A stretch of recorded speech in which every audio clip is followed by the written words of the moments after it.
Hey, what's going on, everyone? This is Kiodiekin. Hope you guys are all having a good day. So I wanted to give you guys another video that would be another prelude to my PlayStation 2 tutorial using the Ether emulator for the Pi5. Now, some of this will also apply to the orange Pi5 as well as some of the PS2 emulation on your PC. So the issue right now with a lot of the PlayStation 2 emulation, and I'm sure most of you will start seeing a lot of videos in the next coming weeks, is that a lot of these games do run well on the Pi5. Now the only flip side is, if you're not experienced, if you don't put any time to it, you could play most of these games for about 50 seconds to about maybe 3 minutes and say, oh, well, the game runs good. However, most of these games may have a bottleneck in the performance. And what I mean by that is some of these have choke points where at certain points of the game it may freeze up on you. So again, you may have somebody that may want to put out an image, say, oh yeah, everything runs great. But again, my definition and some of the things that we've tested from experience is that with a lot of emulation, you have to play all these games through all the way through from start to finish. Now I know nobody's going to do that, so unless you're really familiar with the game, you're really not going to know where a lot of hiccups are. But the issue with a lot of the PlayStation 2 emulation is that some of these games have tremendous choke points, which you guys will see here in some of the later around the 12-minute and 53-second mark of this video. And this isn't the only game. So as you guys see right now, this game is running great, running perfectly fine, no hiccups or concerns. Now, I'm not going to edit this video because I want you guys to see the months and months of testing that I do here on the channel to get everything running in a perfect and working fashion. Is that in some of these cases, you have to play all the way through or play up until a point where you experience a choke point and then set your settings in accordance to how that game may react at that typical point in time.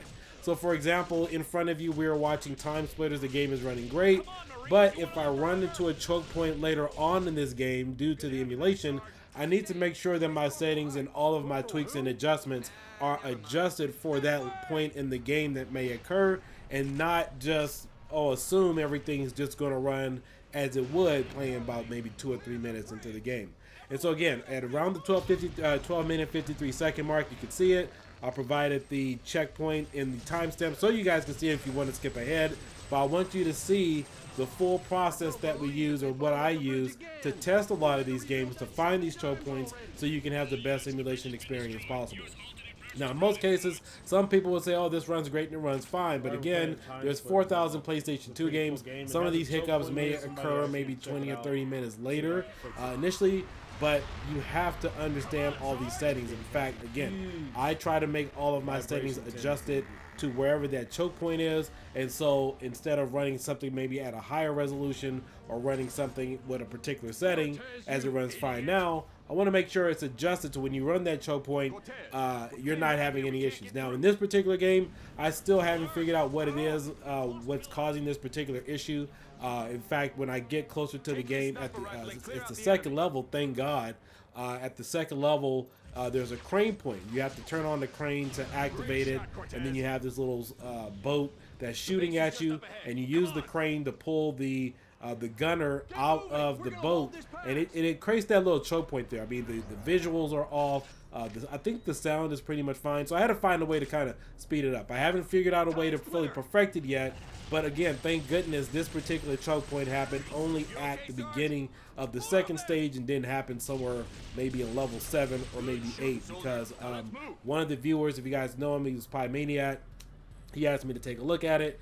He ran across this issue, didn't find a workaround for that, and he's also familiar with a lot of PlayStation 2 emulation on these single board computers. He's worked with me on several of these issues, trying to get past these points, and we've really made a lot of tremendous aspect. But enjoy the gameplay.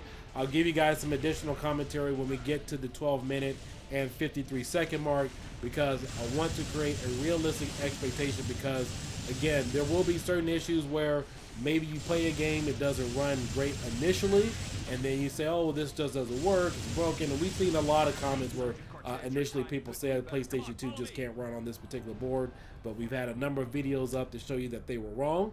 And this is also another case where a game can possibly run good. I haven't fully put all of my time and effort to it, but I want you to see some of the realistic expectations that you would see as a end user.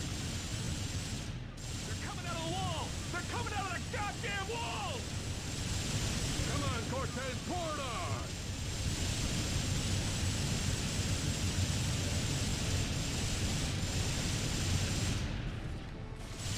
More! South entrance! Send them all straight back to hell!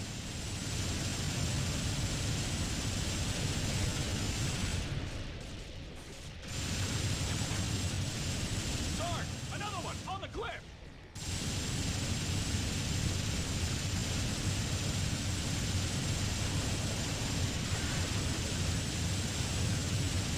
Over there!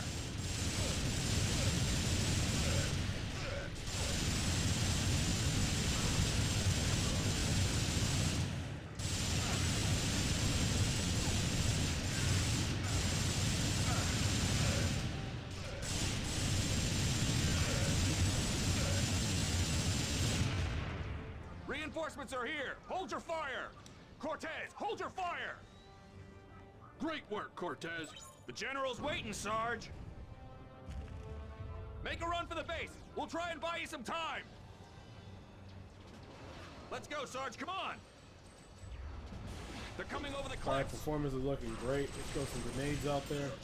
Attack! Hold the line!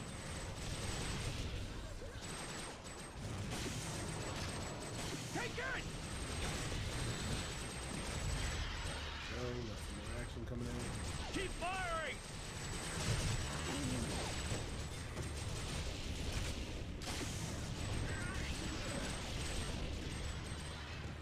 Look out! Hold the line!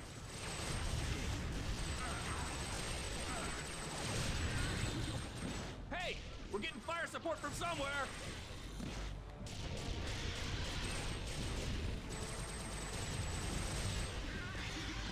Look out!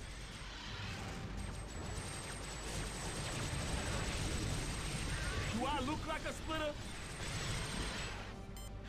Wait.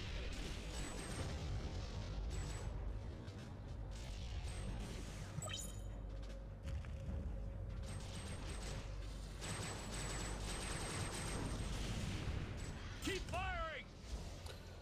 Alright, so here is the choke point coming up. I think it's like a crane or something. I gotta see if I can fix it or adjust it.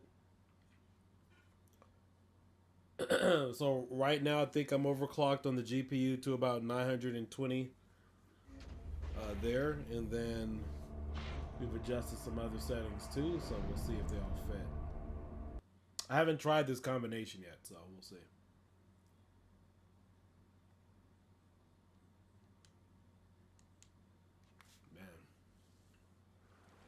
Alright, let's go. Well, we better make the best of things, OB. Take this gun and let's see if we can reach the castle in one piece. Last one alive's a big girl's blouse. Hey, this is Anya. Are you reading me okay? If there is a mining site on this island, the entrance is probably inside that castle. Hurry, Cortez, and be careful. Hell and death. Shady-looking fellows over there.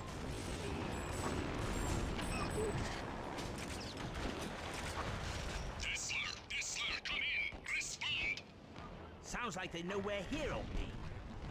You to Hey, there. come on! You over there, hold this position. On the hill, old boy. They've got the high ground and good cover, old boy. The finest traditions of the British Army, I suggest a full frontal. Assault, that is.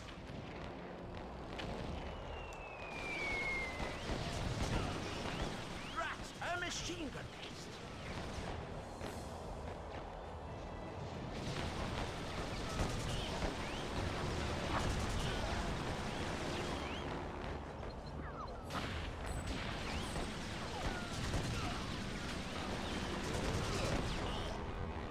All clear, old chap.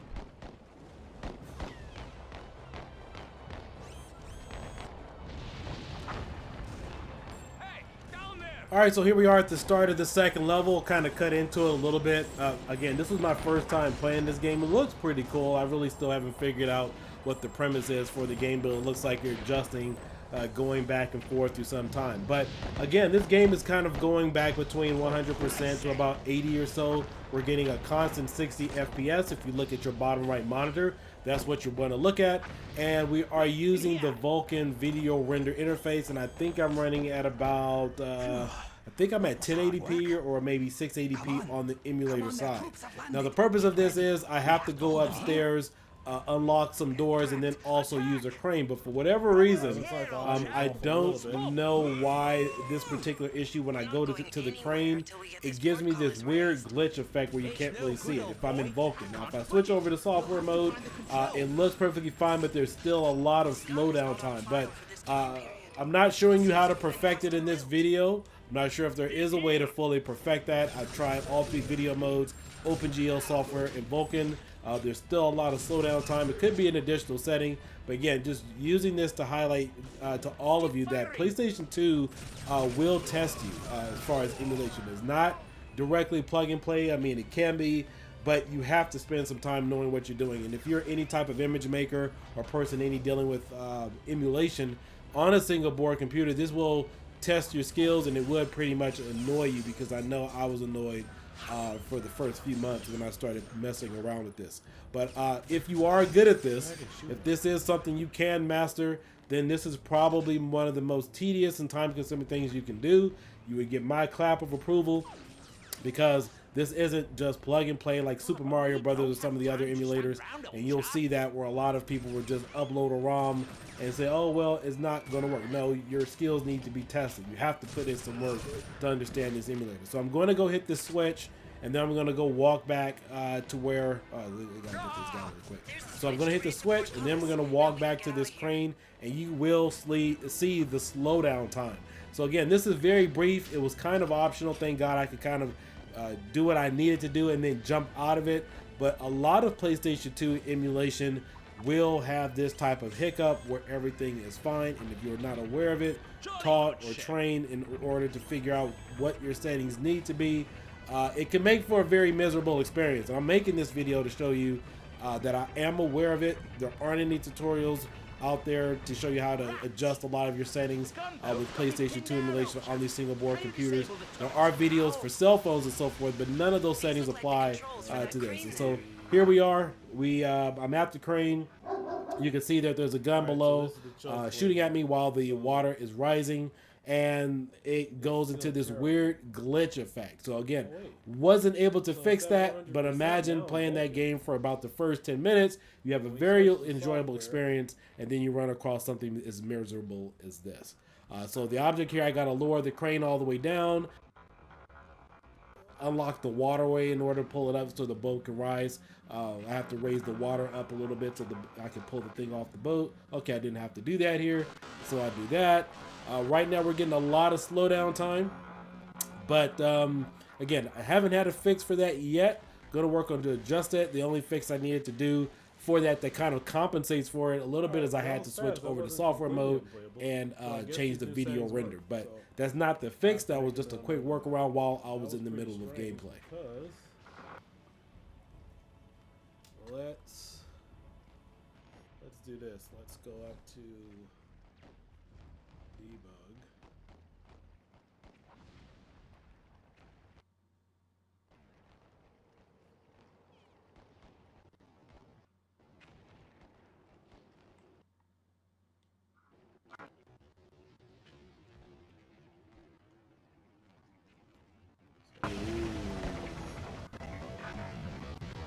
Alright, so this is the choke point here. So it's still terrible. Oh wait. So it's at 100% now in Vulkan. But when we switch to software,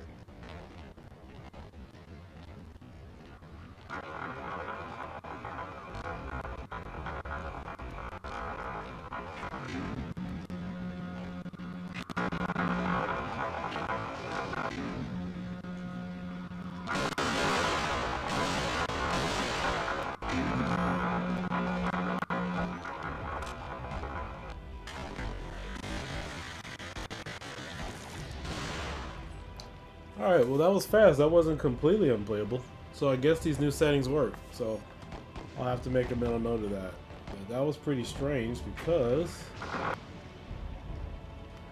let's do this. Let's go up to. But I hope you guys got something out of that. I will have a tutorial hopefully up by the end of next week. That's something I'm planning for. But again, just wanted to put this information out there for those of you who are looking to get into PlayStation 2 emulation on your Orange Pi 5 or Raspberry Pi 5 device. It is possible, but you got to know your homework on this stuff. And so these are things that we are aware of. I just wanted to bring it to your attention. But again, make sure you guys like and subscribe. I'll give you guys some additional commentary later as to what's going on with some of the other light guns.